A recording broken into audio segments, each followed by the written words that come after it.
Elite athletes, the main thing that they're trying to achieve, and what I'm trying to achieve when I'm working with them, is to get them into an optimal performance state called the flow state, or sometimes called the zone. Now, the zone is kind of a mystical realm, a mystical space. It occurs when the brain basically goes into alpha and theta brainwave patterns. And it's similar to the brainwave patterns that you get when you are meditating or in yoga, or you are focused on something and it's taken up all your concentration, maybe even going to a movie, maybe listening to music, maybe dancing, something like that. Something that basically gets you into a total state of complete focus where you don't think about past, you don't think about future, and you don't really have this lack of or loss of self-consciousness. We call it transcending the ego. Consciousness is actually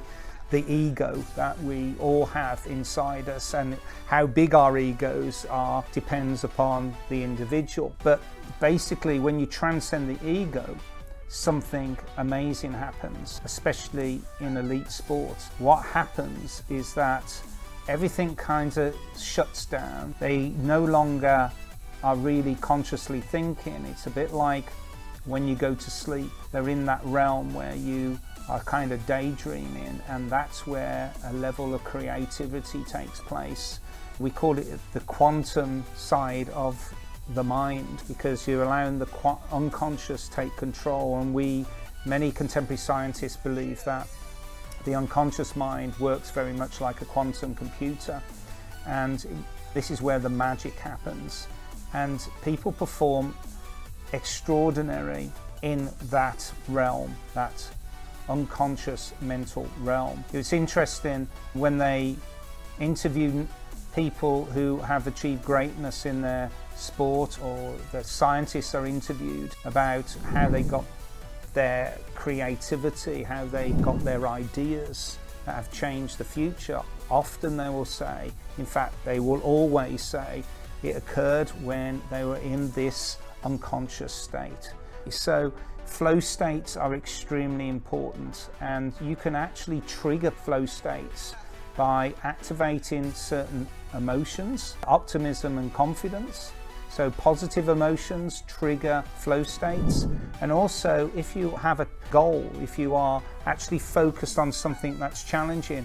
If something's too challenging, you get anxiety, and if something is not challenging, you get boredom. Those are the two states you often see in a workplace. So to actually get your workers really performing at the best, you have to give them challenging goals every day, but the goals can't be so high that it creates stress and anxiety, and they can't be so low they create boredom. This is Csikszentmihalyi's model, a famous psychologist who covered this psychological state called flow, but the sports people have known about it for many years. It's only in the flow state we achieve optimal performance. And that has to be an important aspect in any organization that wants to improve their performance and productivity. You have to get into flow.